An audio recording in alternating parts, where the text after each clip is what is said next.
This is Akira. She uses herself as reference for her manga panels. She has a male assistant called Kuki. Akira has no problem showing Kuki her lingerie. They started going out a little while ago, while in their office doing work. Kuki tells her that he's uploaded the files to the clouds. She asks him if he drew this part, thinking he's in trouble. She says it looks too fabulous, and calls him a genius. It looks so good she wants him to take it out and use this for decoration. His nerves and blood pressure settle. He learned while working with Akira. Her compliments are destructive. Her compliments make his Pikmin rise. She's the author of Crimson Witch, Kuki's favorite manga. He made up his mind to become her assistant no matter how strict she is. She's the type of person to give a lot of compliments. So I'm pretty sure when it came time to do the deed, there's nothing he'd be ashamed of. He gets so happy after being praised, his tail starts wagging like a dog, but he cannot fall for her because it would affect his work. She looks at him and tells him his face is already beet red. He makes his final escape to the toilet, wondering if she feels any specific feelings for him. She welcomes him back from the Chamber of Secrets, and she asks him if he likes her. Akira says he really respects her. She thought it would be easier if he'd liked her too. She tells him he'll definitely make her happy, and asks if he'd go out with her, surprised by this, since she loves him so much. She made the character look like him. She can tell that what she's feeling is love. Akira asks what he thinks, but he's too overwhelmed to respond. She gives him time to calm down, since it's happening so fast. He was too embarrassed. She thinks she still has a chance. Kuki musters up the courage. He tells her he likes Akira a lot too, which puts a big smile on her face. They're both really happy with how this turned out. This is also the first time he's seen her smile. Kuki tells her that if she keeps praising him like a good boy, he'll be too embarrassed to work, and she compliments him again, proving his point. She says she doesn't understand what it feels like to be embarrassed. It wasn't that she was trying to praise him, it was just what was on her mind. He asks for his patience since he didn't mean to force her to remember it, but apparently this makes her excited since this is the first time she's tried her best for her lover. Akira has a morning routine. Get up at 7, brew a cup of coffee, and smoke under the exhaust fan, eat breakfast, and get ready for work at 9. Kuki is 40 minutes early and outside her house. He thinks of where to kill time until then, and she tells him he should do it at her house, magically appearing next to him. She asks why he's outside since it's freezing. He apologizes for disturbing her while preparing for work. She finished preparing 4 hours ago at 4 a.m. because she was excited for his arrival. She starts touching his neck. She likes him for always caring about others, but since they have mutual love, it's fine for him to come earlier and spend time with her. She apologizes to him. She starts to realize how difficult it would be for her not to make him embarrassed. Akira asks why he feels embarrassed to see it from his point of view. He explains that it's about her actions and words. Akira starts to see that he likes her more than she initially thought. He tells her not to say it, even if she knows about it. She says it's no good right now. The moment she realized his feelings towards her, she felt so happy that she wants to kiss him. She leans towards him to give him a kiss. He wants it, but knows they'll definitely not be able to work later, as his enchanted netherite sword would rise, and the alarm goes off. Her pace changes instantly and goes to work. She tells him to think about that later, and he starts to get prepared too. Akira tells him that she's not going to ask him to draw erotic scenes anymore. He asks if it's because of mixing business and private life, and swears that he won't get embarrassed by pictures, and he doesn't feel that way to everyone, but she's also worried that he's not good with the drawings that take her as a reference, and he gets caught red-handed. She gives him more scenes that are nude, which makes him imagine certain things. She notices him blushing and says he doesn't have to force himself, since he'll see the real thing one day.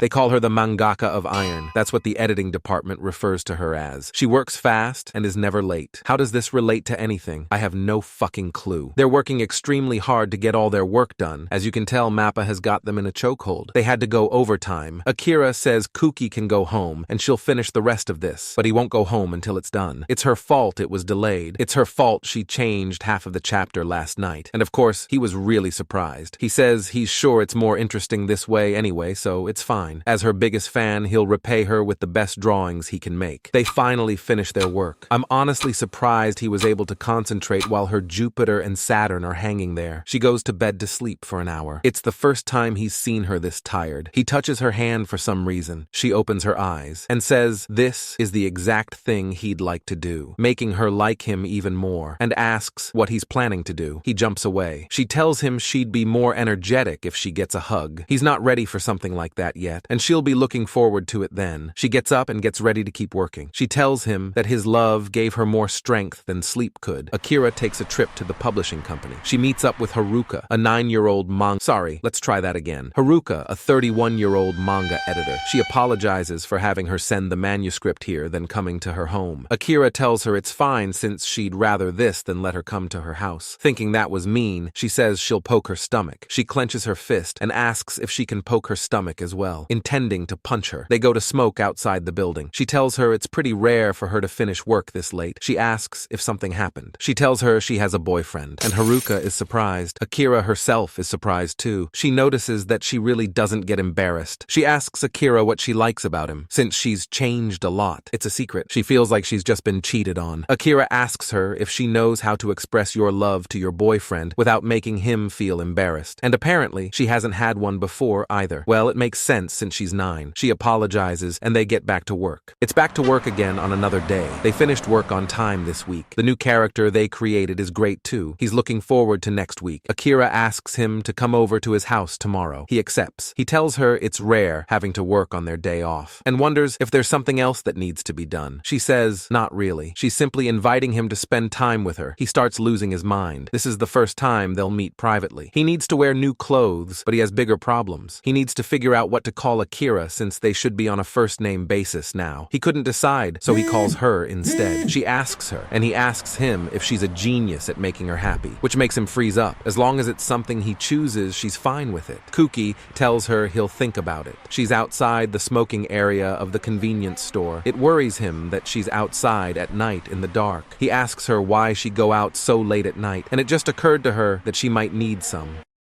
condoms. Kuki side-eyes his phone, while some guy in the background is staring at her. There's so many different kinds that she asks if it's fine for her to buy the most expensive one. He tells her it's fine not to buy them. She apologizes since she doesn't really know about this stuff. He doesn't want other guys to see her buy that sort of stuff, and tells her he'll buy them if they need it. He assures her they'll do it eventually. Akira asks him if he wants her all to himself. He doesn't deny it and says it's quite embarrassing. She says he understands that feeling. Akira tells him she's already his now, and tomorrow he can have her as much as he wants. She tells him not to let other women see him buy them too, which I doubt anyone would care. But anyway, he walks to her house. He realizes he's acting like a girl. I'm pretty sure you've noticed the entire time. He knocks on the door and says good morning to Akira. She welcomes him with a pissed off look on her face. She has aura. He starts sweating. She explains there was a job the editor forgot to tell her about and has to draw the cover of the magazine today. She apologizes and goes to finish it as soon as possible. He gets excited and starts to wonder what the theme is, seeing that he likes her manga a lot. He tells her he's sorry since it must be tough for her to suddenly have to work. She loves the fact he cares for her. After feeling something rise, she tells him to suit himself and she'll go into another room to stay focused. Kuki tells her to do her best. He ended up missing the chance to change the way he calls her. He was supposed to say it at the door but couldn't because of her expression. It's getting harder to do this every time. He decides to go make her some coffee. A few hours later, Akira calls Haruka and tells her she's finished. She didn't expect her to be done so quickly. She's thankful that she won't get scolded, but Akira hopes she will for once. It's already afternoon, and she thinks he'll be impatient by now. She walks into the kitchen and smells food. She overhears Kuki thinking about whether or not Akira would like it and hasn't noticed her in the room. She surprises him by giving him a hug. She's soft, warm, and smells nice, but his mind tells him, "Wakey, wakey!" She apologizes if this is a dumb question. Akira asks if they're already married.